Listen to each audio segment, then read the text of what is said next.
जय हिंद दोस्तों। आज हम लोग प्रकाश के बारे में जानेंगे। प्रकाश के बारे में जानेंगे। प्रकाश प्रकाश को अंग्रेजी में लाइट बोलते हैं। LIGHT लाइट बोलते हैं। तो हम लोग जानेंगे कि प्रकाश क्या है। प्रकाश एक ऊर्जा है। प्रकाश एक ऊर्जा है का रूप है जो खुद अदृश्य होता है पर अन्य वस्तुओं को दृश्यमान बनाता है। खुद अदृश्य होते हुए भी अन्य वस्तुओं को दृश्यमान बनाता है।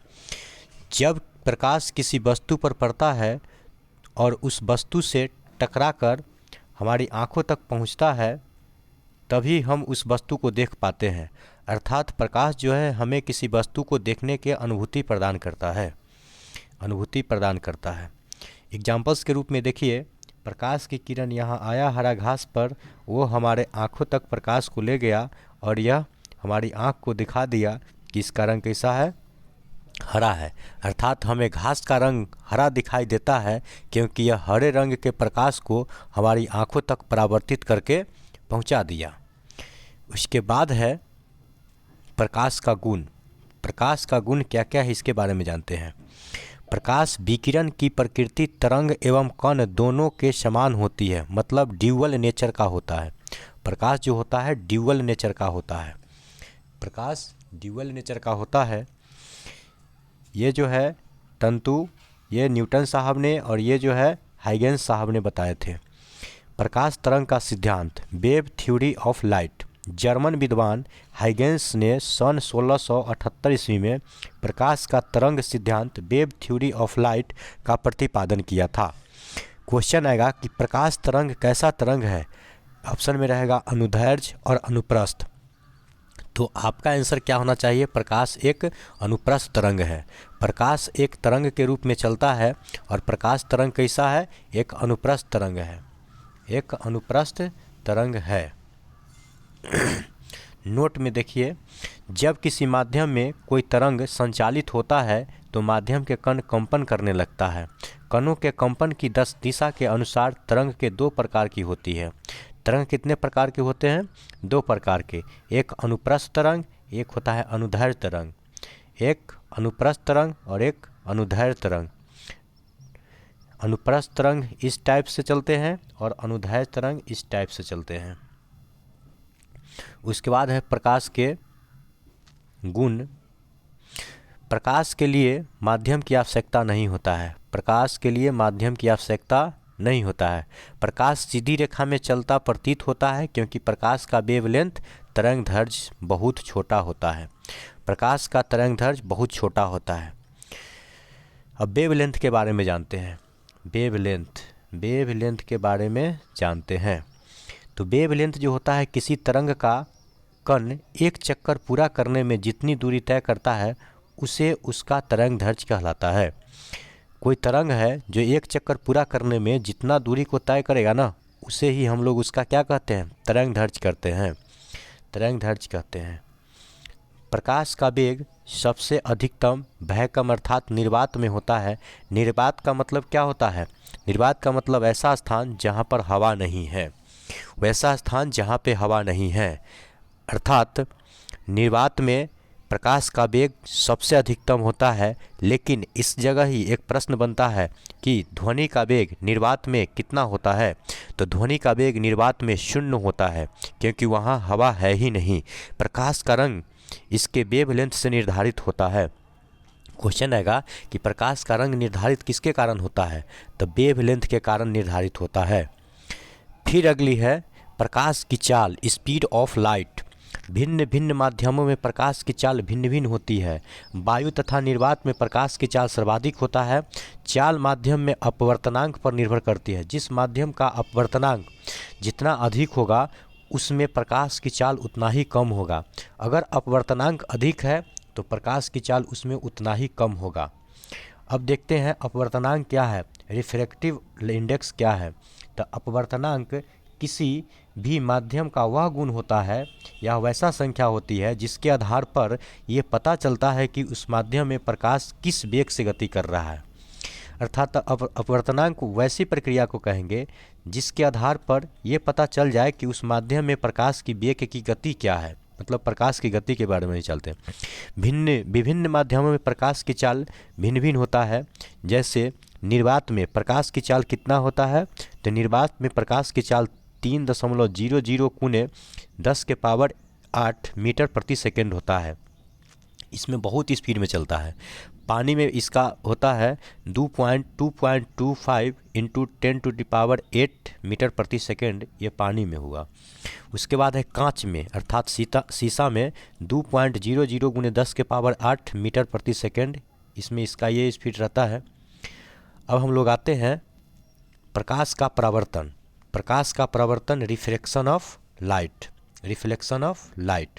तो देखिए, प्रकाश जिस माध्यम से आया और उसी माध्यम में परावर्त हो गया, अर्थात जिस माध्यम से प्रकाश आता है उसको इंसिडेंस रे अर्थात आपतित किरण कहते हैं, और जिस माध्यम में लौट जाता है उसे परावर्तित किरण कहते हैं और रिफ्लेक्ट रे कहते हैं।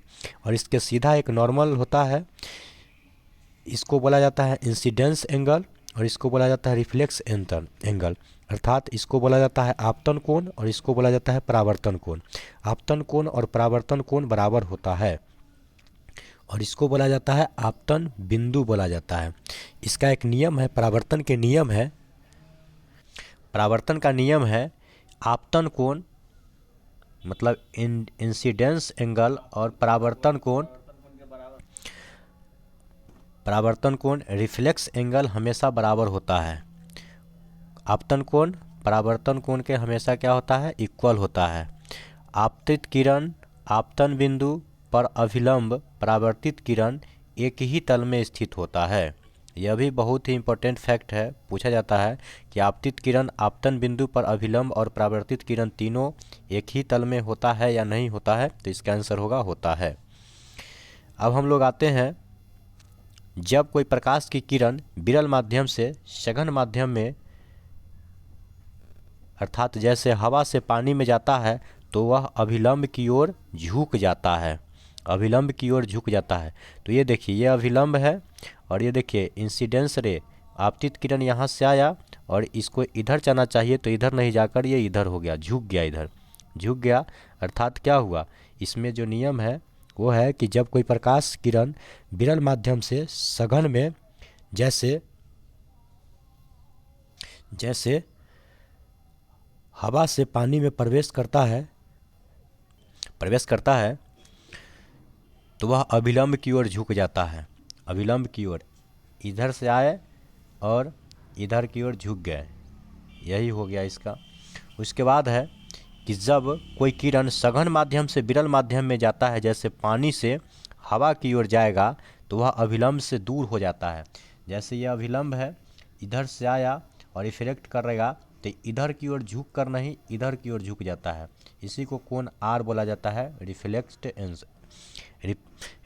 एंड रे। अब अगली फैक्ट है अपवर्तन के कारण के बारे में जानते हैं। तो ये देखिए, अपवर्तन के कारण होने की घटना, पानी में डूबी हुई पेंसिल को टेढ़ी दिखाई देना। देखिए, ये पानी में पेंसिल को डुबाया हुआ है लेकिन नज़र आ रहा है कि टेढ़ा है, लेकिन टेढ़ा रहता नहीं है। या अपने हाथ को भी पानी में अगर रखते हैं तो दिखाई देता है कि टेढ़ा है। ये प्रकाश के अपवर्तन के कारण। उसके बाद जल के अंदर डूबी हुई मछली वास्तविक गहराई से ऊपर उठी हुई दिखाई देता है, अर्थात जल से भरे बर्तन का तल का गहराई ऊपर उठा होना। ये भी किसका कारण है, तो ये भी इसी का कारण है। तारे का टिमटिमाना, ये भी है। सूर्यास्त के कुछ समय पहले और सूर्यास्त और कुछ समय बाद सूर्य का दिखाई देना लाल, किसके कारण होता है, प्रकाश के अपवर्तन के कारण।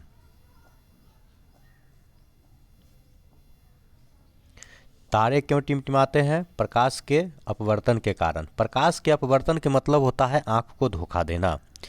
जैसे तारे वास्तविक में टिमटिमाते नहीं हैं, लेकिन हम लोग को महसूस होता है कि तारे क्या है, टिमटिमा रहे हैं। ये पानी में जो गहराई पेंसिल रखा हुआ है ये टेढ़े हैं नहीं, लेकिन हम लोग को दिखाई दे रहा है कि टेढ़े हैं, अर्थात यहाँ पे हम लोग को आँख को धोखा दिया जा रहा है। तो जहाँ पर भी आँख की धोखा दिया जाएगा वहाँ पर समझना है कि प्रकाश का अपवर्तन ही है। फिर आगे है प्रकाश का पूर्ण आंतरिक परावर्तन। प्रकाश का पूर्ण आंतरिक परावर्तन, टोटल इंटरनल रिफ्लेक्शन। क्रांतिक कोण एक आता है, आपतन कोण का ऐसा मान जिस पर अपवर्तन का कोण 90 डिग्री हो जाए। आपतन कोण का ऐसा मान जिस पर अपवर्तन कोण का मान कितना हो जाए, 90 डिग्री हो जाए, उसे हम लोग क्रांतिक कोण कहेंगे। यहाँ पर देखिए ये जो है क्रांतिक कोण है, क्रांतिक कोण है। अब है सघन माध्यम से विरल माध्यम में जाते ही प्रकाश की किरण आपतन कोण का मान क्रांतिक कोण के मान से अधिक हो जाता है, तब वह किरण वापस उसी माध्यम में लौट जाता है। इसे ही प्रकाश का पूर्ण आंतरिक परावर्तन कहते हैं, टोटल इंटरनल रिफ्लेक्शन कहते हैं। जैसे यह घटना यहाँ पर हो रहा है, यहाँ पर ये जो घटना हो रहा है यही घटना हो रहा है। अब है पूर्ण आंतरिक परावर्तन की होने की कुछ घटना का उदाहरण, जैसे हीरा का चमकना। पूर्ण आंतरिक परावर्तन, कांच का चटका हुआ भाग चमकीला देखना, ये भी पूर्ण आंतरिक परावर्तन के कारण ही होता है। पानी में पड़ी हुई परखनली चमकीला दिखाई देना, चमकीला दिखाई देना, ये भी किसके कारण है, पूर्ण आंतरिक परावर्तन के कारण ही है। प्रकाशिक तंतु पूर्ण आंतरिक परावर्तन के सिद्धांत पर ही कार्य करता है। प्रकाशिक तंतु जो होता है ऑप्टिकल फाइबर, वह किस पर काम करता है, तो पूर्ण आंतरिक परावर्तन, टोटल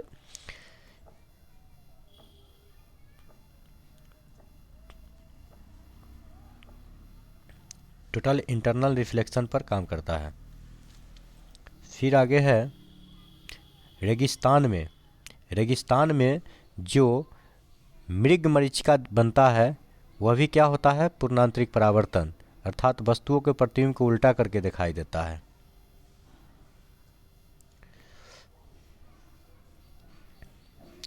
प्रकाश का वर्ण विक्षेपण, डिप्रेशन ऑफ लाइट। श्वेत प्रकाश का अपने अवयवी रंगों में विभाजित होने जाने की क्रिया को वर्ण विक्षेपण कहते हैं। प्रकाश का वर्ण विक्षेपण की खोज सर आइजैक न्यूटन ने किया था। बहुत बार क्वेश्चन पूछा गया है कि प्रकाश के वर्ण विक्षेपण का खोज किसने किया था, तो न्यूटन साहब ने किया था। सूर्य के प्रकाश में रंगों की संख्या कितना होता है, तो सूर्य के प्रकाश में 7 रंग होते हैं। सूर्य के प्रकाश में कितनी रंग होते हैं, 7 रंग होते हैं। बैगनी, जिसका नाम क्या है, red, orange, yellow, green, blue, indigo, violet, इसको हिंदी में बोलते हैं बैजानियह पिनाला। हिंदी में क्या बोलते हैं, बैजानियह पिनाला या भिवगियोर बोला जाता है। भिवगियोर या बैजानियह पिनाला बोला जाता है।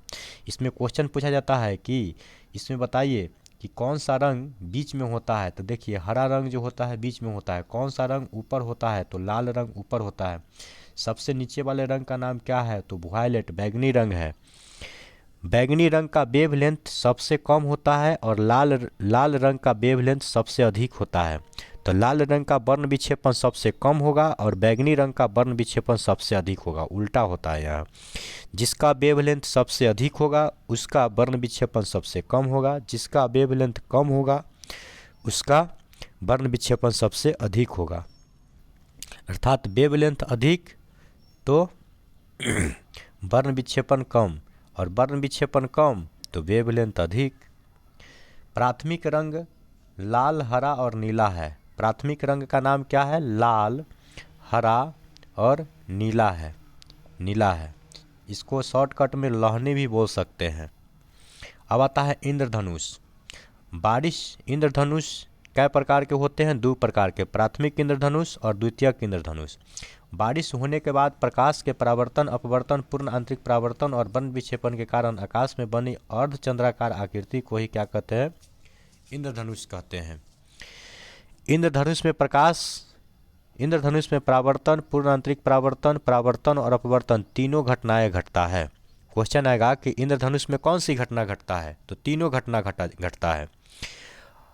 और इंद्रधनुष कब बनता है, तो दोपहर 12 बजे इंद्रधनुष कभी नहीं बनेगा। क्वेश्चन है क्या 12 बजे इंद्रधनुष बनता है, नहीं बनेगा। यह सदैव सूर्य के किधर दिखाई देता है, विपरीत, सदैव सूर्य के विपरीत दिखाई देता है। उसके बाद है प्राइमरी, प्राथमिक इंद्रधनुष के बारे में जानते हैं। तो इसमें 2 बार अपवर्तन और 1 बार परावर्तन होता है तथा इस इंद्रधनुष में लाल रंग बाहर की ओर और बैगनी रंग अंदर की ओर होता है। देखिए, लाल रंग बाहर की ओर है और बैगनी रंग अंदर की ओर है। द्वितीय इंद्रधनुष में क्या होता है? द्वितीय इंद्रधनुष में होता है कि इस इंद्रधनुष में 2 बार अपवर्तन होगा और 2 बार परावर्तन होगा। इसमें बाहर की ओर बैगनी रंग रहता है और अंदर की ओर लाल रंग रहता है। जस्ट इसका उल्टा होता है, इसे भी याद रखिएगा आप लोग। फिर नेक्स्ट टॉपिक है इसका प्रकाश का प्रकीर्णन, स्कैटरिंग ऑफ लाइट। प्रकाश का प्रकीर्णन, जब प्रकाश धूल कणों के कारण सभी दिशाओं में फैल जाता है तो इस घटना को प्रकाश का प्रकीर्णन कहते हैं। जब प्रकाश धूल कणों के कारण सभी दिशा में फैल जाता है तो इस घटना के प्रकाश का प्रकीर्णन कहते हैं। प्रकाश के प्रकीर्णन के उदाहरण है आकाश का नीला दिखाई देना। आकाश का नीला दिखाई देना प्रकाश के प्रकीर्णन के कारण ही होता है। सूरज के उगते और डूबते समय उसका रंग लाल दिखाई देना प्रकाश के प्रकीर्णन के कारण। समुद्र के पानी का नीला दिखाई देना प्रकाश के प्रकीर्णन के कारण। अब आगे है प्रकाश का विवर्तन, डिफ्रैक्शन ऑफ लाइट। जब प्रकाश लाइट किसी अत्यंत सूक्ष्म छिद्र से होकर गुजरता है तब वह किनारे से थोड़ा विचलित हो जाता है, मतलब अपने मार्ग में थोड़ा हट जाता है। तो मार्ग में थोड़ा हट जाता है, इसे ही प्रकाश का विवर्तन यानी कि डिफ्रैक्शन ऑफ लाइट कहा जाता है। देखिए, इधर से प्रकाश आ रहा है, इधर सीधा जाना चाहिए तो सीधा नहीं जाकर ये देखिए इधर लौट गया है, इधर लौट गया है। तो इसी को क्या कहते हैं? प्रकाश का विवर्तन कहते हैं। प्रकाश का विवर्तन का अवरोध के आकार पर निर्भर करता है। प्रकाश का विवर्तन जो होता है ना, उसके अवरोध के आकार पर निर्भर करता है। आकार जितना छोटा होगा विवर्तन उतना ही अधिक होगा। आकार जितना छोटा होगा विवर्तन क्या होगा? उतना ही अधिक होगा। उसके बाद है प्रकाश का व्यतितीकरण। प्रकाश का व्यतितीकरण, interference of light. Interference of light, जब समान आवृत्ति और आयाम एम्पलीट्यूड की 2 तरंगें समान दिशा में आगे बढ़ती है तब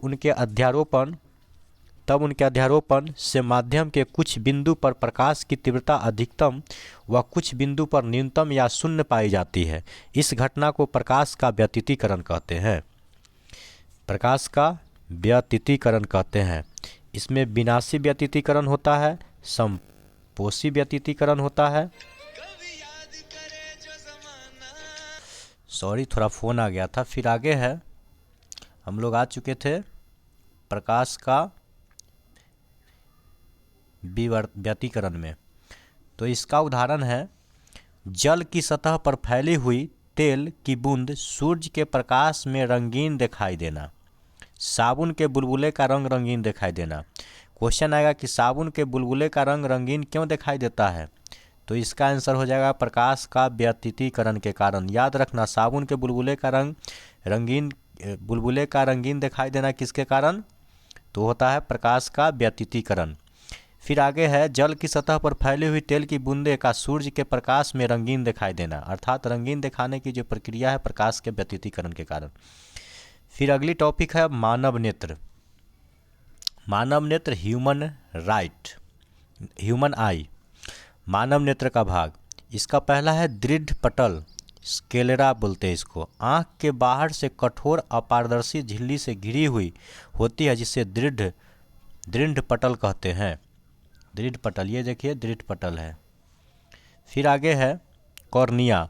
दृढ़ पटल के उभरे हुए भाग को कॉर्निया कहते हैं। दृढ़ पटल को उभरे हुए भाग को ही कॉर्निया कहते हैं। इसे ही नेत्रदान करते समय दान दिया जाता है। क्वेश्चन आएगा कि नेत्रदान करते हैं, इसका मतलब क्या दान करते हैं? तो आँख का कॉर्निया दान करते हैं। फिर आगे है आइरिस। आइरिस क्या होता है? तो कॉर्निया के पीछे एक रंगीन भाग होता है। कॉर्निया के पीछे ये देखिए एक रंगीन भाग है, इसी को हम लोग क्या बोलते हैं? आइरिस बोलते हैं। और आइरिस प्रकाश की मात्रा को क्या करता है? नियंत्रित करता है। क्वेश्चन है आँख में प्रकाश की मात्रा को नियंत्रित कौन करता है? तो आइरिस करता है। आँख के सबसे भीतरी एक पारदर्शी झिल्ली होती है जिसे रेटिना कहते हैं। जिसे क्या कहते हैं? रेटिना कहते हैं। और मनुष्य की आँख में किसी वस्तु का प्रतिबिंब रेटिना पर ही बनता है। क्वेश्चन आएगा कि मनुष्य के आँख में प्रतिबिंब कहाँ बनता है? तो रेटिना पर। प्रकाश को नियंत्रण कौन करता है? तो आइरिस करता है। ये क्या बोलते हैं, कॉर्निया का काम क्या है? तो नेत्र दान करते समय लोग कॉर्निया को ही दान करते हैं।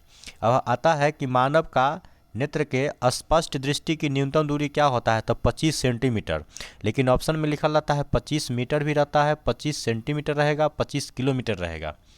तो मानव स्पष्ट दृष्टि की न्यूनतम दूरी होता है 25 सेंटीमीटर। इसको याद रखिएगा, बहुत ही इंपॉर्टेंट क्वेश्चन है।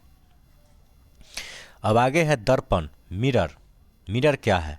तो कांच के दूसरे सतह को जब सिल्वर के लेप या अन्य विधि से बंद कर दिया जाता है तो ऐसी स्थिति में वो कांच दर्पण कहलाता है। वैसी स्थिति में वो ताप क्या कांच क्या कहलाएगा? दर्पण कहलाएगा। अर्थात कांच के किसी दूसरे सतह को जब सिल्वर के लेप या अन्य विधि से बंद कर दिया जाता है तो ऐसी स्थिति में वह कांच क्या कहलाएगा? दर्पण कहलाएगा। अब है प्रतिबिंब। किसी स्रोत से प्रकाश किरणें निकलकर जब परावर्तन और अपवर्तन के बाद जिस बिंदु पर मिलती है या मिलती हुई प्रतीत होती है तो उसे उस वस्तु का क्या कहते हैं? प्रतिबिंब कहते हैं।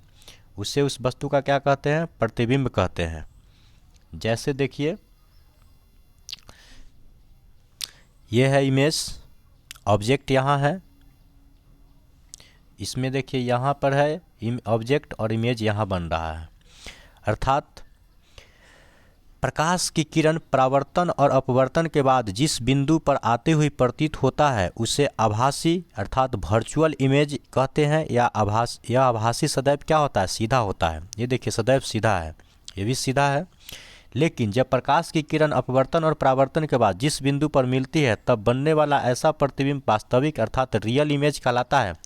वास्तविक इमेज सदैव उल्टा होता है। ये देखिए यहाँ पर ये ऑब्जेक्ट सीधा है लेकिन यहाँ पर ये क्या हो गया? इमेज उल्टा बन रहा है। तो आभासी प्रतिबिंब जो होता है सदैव सीधा बनता है और वास्तविक प्रतिबिंब सदैव उल्टा बनता है। अब दर्पण के बारे में जानते हैं।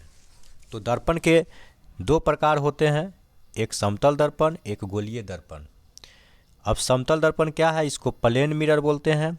दैनिक जीवन में जिस दर्पण का उपयोग हम लोग करते हैं वह दर्पण क्या कहलाता है? प्लेन मिरर अर्थात समतल दर्पण। समतल दर्पण क्या है?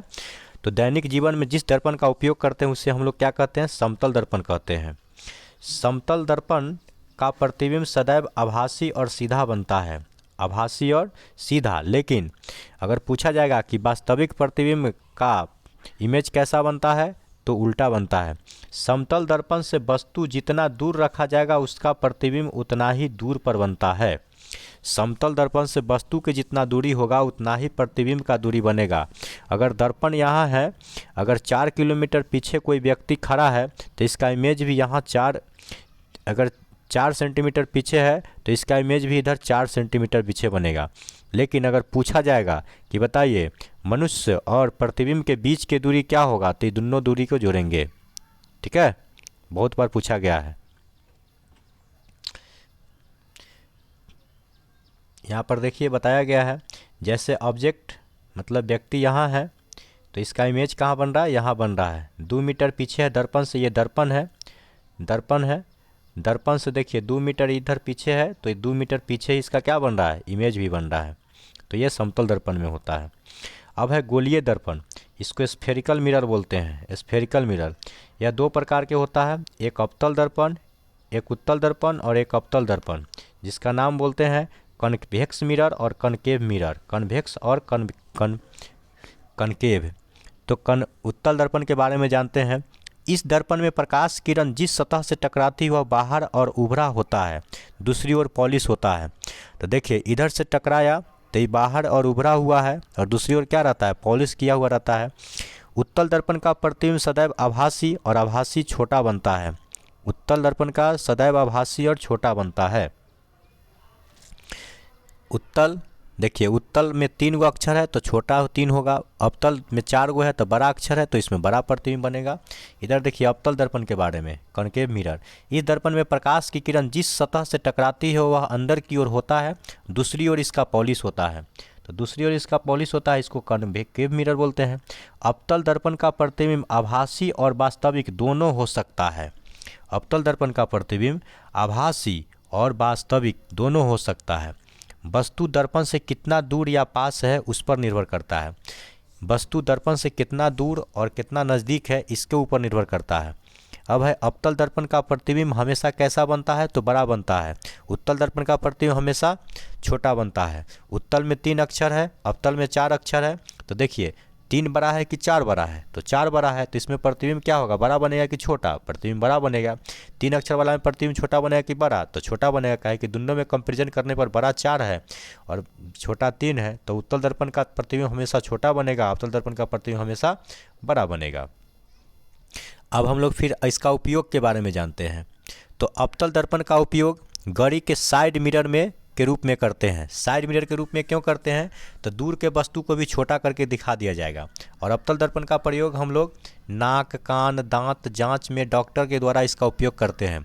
काहे कि नाक में छोटा वस्तु रहेगा, उसको बड़ा करके दिखाएगा। तो बड़ा कोई भी वस्तु को बड़ा करके दिखाने का काम कौन करता है, उत्तल दर्पण।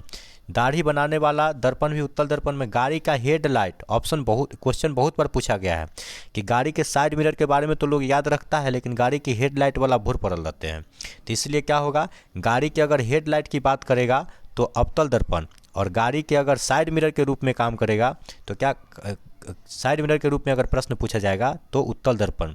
टॉर्च जो होता है, टॉर्च में भी अवतल दर्पण का प्रयोग होता है। इसका हम लोग टेस्ट भी लगाएंगे आगे, वीडियो को आराम से देखते रहिए, इसका टेस्ट भी लगाएंगे।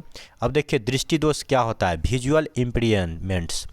तो निकट दृष्टि दोष, एगो दूर दृष्टि दोष, एगो जरा दूर दृष्टि दोष होता है। मायोपिया, हाइपर मायोपिया, और आगे आते हैं मायोपिया में। इसमें व्यक्ति पास की वस्तु को देख लेता है और दूर के वस्तु को नहीं देख पाता है। इसके उपचार के लिए अवतल लेंस की आवश्यकता होता है, अवतल दर्पण नहीं, अवतल लेंस। तो देखिए निकट है ना, तो निकट में दूर की वस्तु को नहीं देख पाता है, मतलब जोन दृष्टि दोष रहेगा ना वहीं के वस्तु को देख पाता है। निकट दृष्टि दोष है तो कहाँ के वस्तु को देखता है, तो निकट के ही वस्तु को देखता है, ठीक है। और दूर दृष्टि दोष में क्या होगा, कहाँ के वस्तु को देखेगा, तो दूर दृष्टि दोष में, इस दोष में व्यक्ति दूर के वस्तु को देख लेता है लेकिन नज़दीक के वस्तु को नहीं देख पाता है। और इसके उपचार के लिए अवतल लेंस की आवश्यकता, उत्तल लेंस की आवश्यकता पड़ता है। तो देखिए दूर दृष्टि दोष, तो दूर दृष्टि दोष में दूर है तो दूर के वस्तु ही दिखाई देगा, और निकट दृष्टि में निकट है तो निकट के वस्तु ही दिखाई देगा। तो इसमें कन्फ्यूजन हो जाता है कि निकट दृष्टि दोष में कहाँ के वस्तु दिखाई देगा। तो याद रखिएगा, निकट है तो निकटे के वस्तु दिखाई देगा, दूर है तो दूर के वस्तु ही दिखाई देगा। अब इसमें कौन सा लेंस प्रयोग होगा, तो देखिए निकट में 3 अक्षर होता है ना, तो निकट में 3 है तो इसको 4 वाला चाहिए, अवतल चाहिए, अवतल, अवतल। और ये देखिए दूर में 2 अक्षर है ना, दूर में 2 अक्षर है तो इसके 1 बढ़ा दीजिए। 3 अक्षर वाला लेंस चाहिए तो कौन सा लेंस चाहिए, तो उत्तल लेंस चाहिए। तो अवतल में 4 अक्षर होता है, तो निकट में 3 अक्षर होता है, तो 3 वाला में 1 बढ़ जाएगा और दूर वाला में भी 1 बढ़ जाएगा। तो इसमें 2 अक्षर होता है तो उत्तल, इसमें 3 अक्षर होता है तो अवतल। अर्थात इसके निवारण के लिए कौन सा लेंस लोग लगाते हैं, उत्तल लेंस और अवतल लेंस। इसको समझ गए होंगे।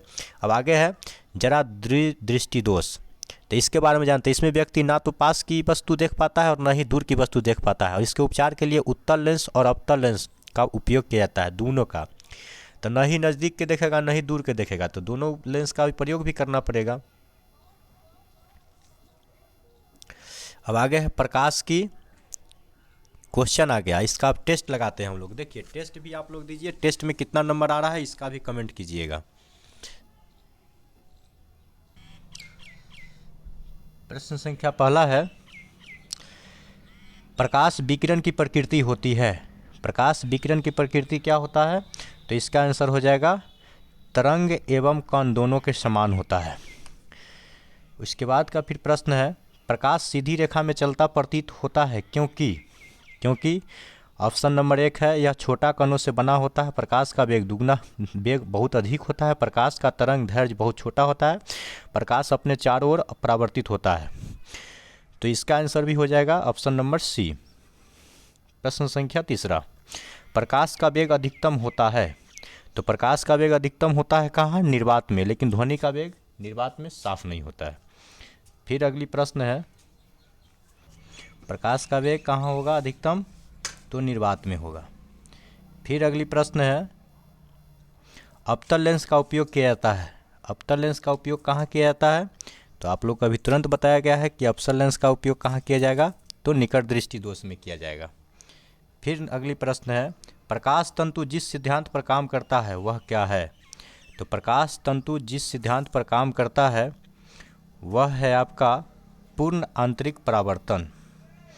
फिर अगली प्रश्न है, वायुमंडल में प्रकाश के प्रकीर्णन का कारण क्या है? वायुमंडल में प्रकाश का प्रकीर्णन का कारण क्या है? तो इसका आंसर हो जाएगा आपका ऑप्शन नंबर बी, धूलकण। प्रश्न संख्या 7 है, प्रकाश का रंग निर्धारित होता है इसके आयाम से, तरंगदैर्घ्य से, तीव्रता से या वेग से? तो इसका आंसर हो जाएगा तरंगदैर्घ्य से। निम्न में से किस रंग का सबसे लंबा तरंगदैर्घ्य होता है? तो जिसका तरंगदैर्घ्य लंबा होगा उसका वर्ण विक्षेपण कम होगा। तो क्या होगा इसका आंसर? इसका आंसर हो जाएगा लाल। फिर अगली प्रश्न है, सबसे कम तरंगदैर्घ्य वाला प्रकाश होता है। सबसे कम तरंगदैर्घ्य वाला प्रकाश क्या होता है? तो बैगनी रंग होता है, बैगनी रंग होता है। फिर आगे है,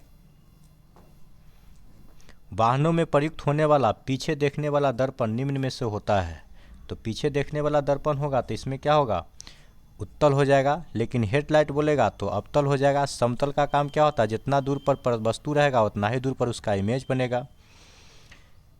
तो इसका आंसर हो गया उत्तल।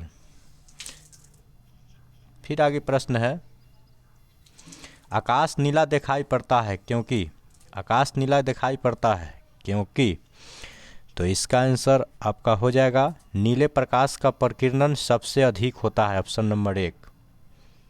फिर अगली प्रश्न है, खतरे के संकेत के लिए लाल प्रकाश का प्रयोग किया जाता है। क्यों किया जाता है? इसका प्रकीर्णन सबसे कम होता है या आंखों के लिए आरामदायक होता है, इसका सबसे कम रासायनिक प्रभाव होता है। इसका आंसर हो जाएगा ऑप्शन नंबर 1, इसका प्रकीर्णन सबसे कम होता है। फिर आगे है प्रश्न संख्या 13, अस्त होते समय सूर्य का लाल दिखाई देना किसके कारण होता है? तो इसका आंसर हो जाएगा प्रकीर्णन के कारण। फिर अगली प्रश्न है, प्रकाश के प्रकीर्णन में सबसे अधिक अपवर्तित रंग होता है। तो कौन सा रंग होता है? तो ये होता है बैगनी। समुद्र नीला प्रतीत होता है किसके कारण? समुद्र नीला प्रतीत होता है किसके कारण? तो ये होता है जल के कणों के द्वारा प्रकाश का प्रकीर्णन के कारण। 16 नंबर प्रश्न है, हमें हरी घास का रंग हरा दिखाई देता है क्योंकि? आप लोग ऑप्शन पढ़ लीजिए और इसका आंसर वीडियो को रोककर ऑप्शन पढ़ लीजिए, इसका आंसर देखिएगा। तो इसका आंसर हो जाएगा ऑप्शन नंबर 1, यह गहरे रंग के प्रकाश को हमारी आंखों पर अपवर्तित करता है। तो इसका आंसर हो जाएगा यह 1 नंबर। निम्नलिखित में से कौन सा रंग इंद्रधनुष के मध्य में दिखाई देता है? तो इंद्रधनुष के मध्य में दिखाई देता है हरा रंग, हरा रंग दिखाई देता है। बैजानिया पिनाला इसका कोड बताए थे, यदि पृथ्वी पर कोई वायुमंडल नहीं होता तब आकाश का रंग कैसा दिखाई देता? तो आकाश का रंग काला दिखाई देता। फिर आगे प्रश्न है, मनुष्य की आंख में किसी वस्तु का प्रतिबिंब बनता है। वस्तु का प्रतिबिंब कहाँ बनता है? कॉर्निया में, आइरिस में, पुतली में, रेटिना में। तो ये बनता है रेटिना में, लेकिन क्वेश्चन आएगा कि मनुष्य को नेत्र दान करना अर्थात क्या दान करना है? तो कॉर्निया दान करता है। आइरिस का काम क्या है? प्रकाश के अपवर्तित कर देना। निम्नलिखित में से कौन प्राथमिक रंग नहीं है? तो लाल, हरा, नीला को प्राथमिक रंग बोलते हैं। लाल, हरा, नीला, ये काला नहीं होगा, इसका आंसर होगा काला। निम्न में से कौन सा प्राथमिक रंग है? तो लाल, हरा, नीला, लाल, हरा, नीला। तो ये ऑप्शन नंबर हो जाएगा बी। फिर अगली प्रश्न है, सूर्य के प्रकाश में रंगों की संख्या कितना होता है? तो इसमें 7 होता है। फिर अगली प्रश्न है, शरीर के आंतरिक अंगों को देखने के लिए प्रयुक्त तकनीकी एंडोस्कोपी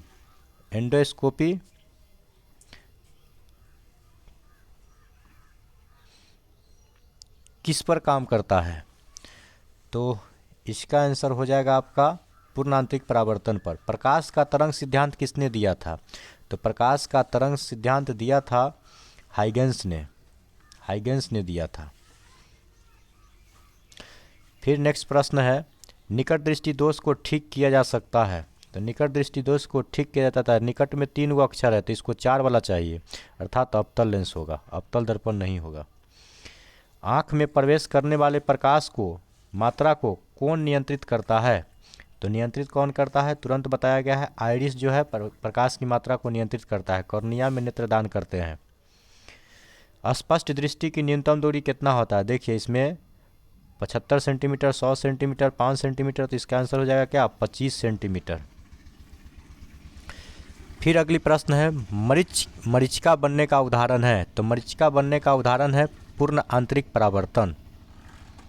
फिर नेक्स्ट प्रश्न है, इंद्रधनुष के बनने का कारण क्या है। तो इंद्रधनुष के बनने का कारण है प्रकाश का अपवर्तन और परावर्तन दोनों। प्रकाश के किसी सतह से टकराकर उसी माध्यम में वापस लौटना क्या कहलाता है। तो उसी माध्यम में वापस लौटना क्या कहलाता है, तो कहलाता है परावर्तन। फिर अगली प्रश्न है, जब प्रकाश एक मीडियम से दूसरे मीडियम में जाता है तो इसकी दिशा में परिवर्तन हो जाता है, तो इस घटना को क्या कहते हैं। तो इस घटना को क्या कहते हैं, इस घटना को कहते हैं प्रकाश का अपवर्तन कहते हैं। यदि आप किसी समतल दर्पण के 10 मीटर प्रति सेकंड की गति से दौड़ रहे हैं, तब आपका प्रतिबिंब किस गति से आपके पास आएगा, किस गति से आपके पास आएगा। तो ये देखिए, अगर 10 के मीटर से प्रति सेकंड से दौड़ रहे हैं तो वो इसका दुगना गति से आएगा, अर्थात 20 मीटर प्रति सेकंड के गति से आएगा। जल के अंदर डूबी हुई मछली वास्तविक गहराई से ऊपर उठी हुई दिखाई देता है, इसका कारण क्या है। तो इसका कारण है आपका अपवर्तन, प्रकाश के अपवर्तन के कारण। हीरे का चमकना किस घटना का परिणाम है। तो हीरे का चमकना पूर्ण आंतरिक परावर्तन का काम है। प्रकाश का वर्ण विक्षेपण की खोज किसने किया था। तो प्रकाश के वर्ण विक्षेपण का खोज किया था न्यूटन साहब ने। फिर अगली प्रश्न है, द्वितीय इंद्रधनुष में सबसे ऊपर कौन सा रंग होता है। तो द्वितीय इंद्रधनुष में सबसे ऊपर होता है आपका बैंगनी रंग, और प्राथमिक में कौन होता है,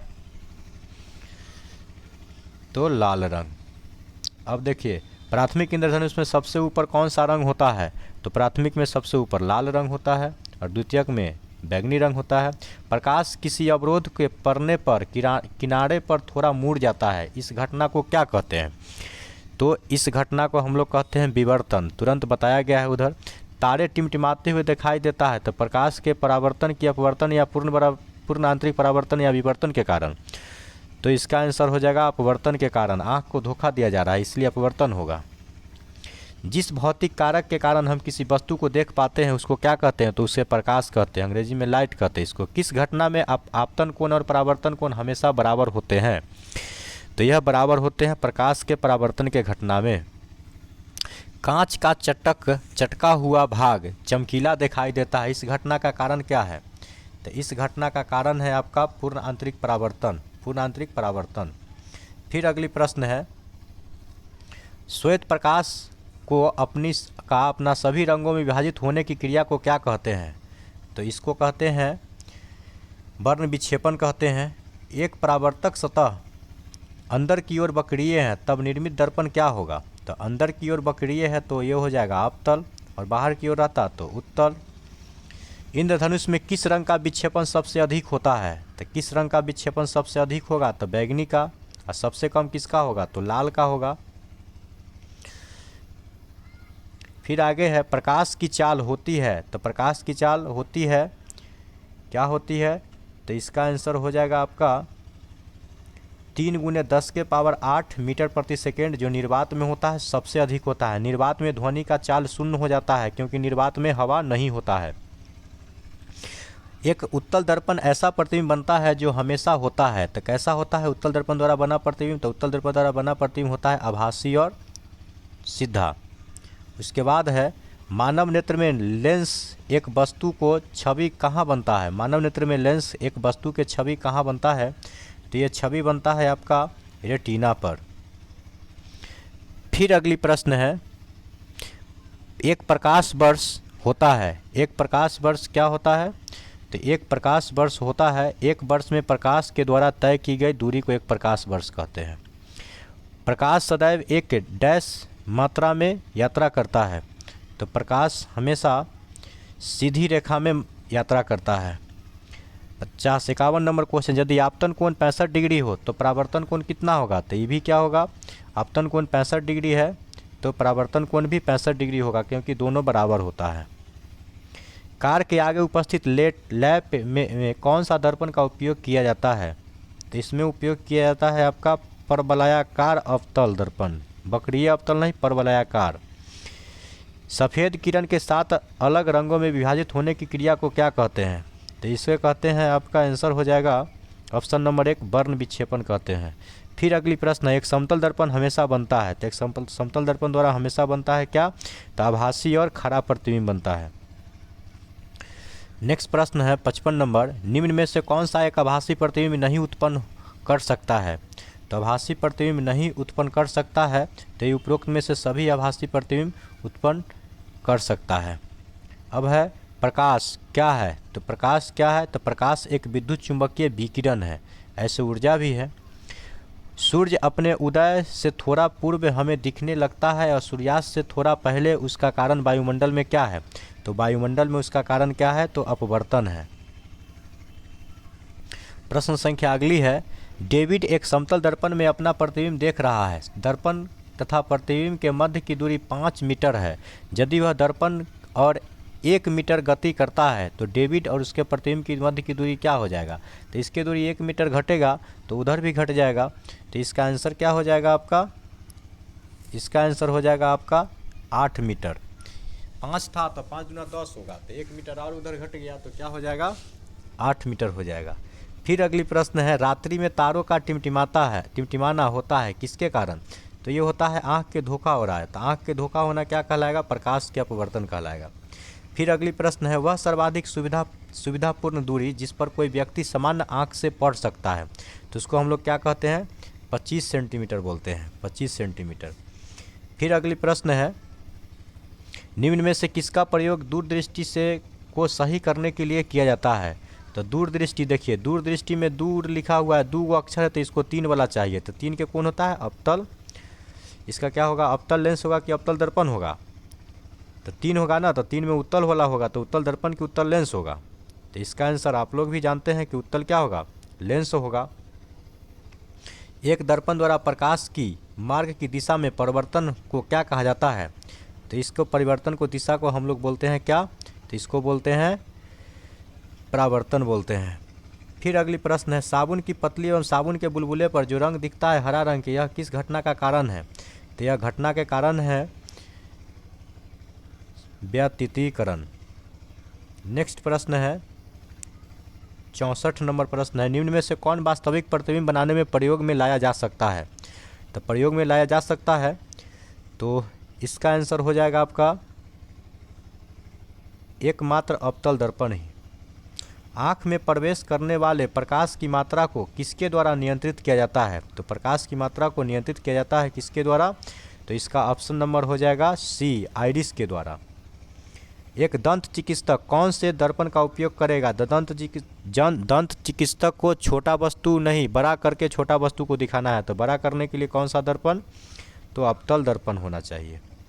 फिर आगे है 67 नंबर, पीछे की गाड़ी को देखने के लिए चालक कौन सा दर्पण का प्रयोग करते हैं? तो उत्तल दर्पण का प्रयोग करते हैं। हेडलाइट में अवतल दर्पण का प्रयोग करते हैं। वर्षा के उपरांत इंद्रधनुष दिखता है, तो इंद्रधनुष किधर दिखेगा? तो सूर्य के विपरीत दिशा में दिखता है।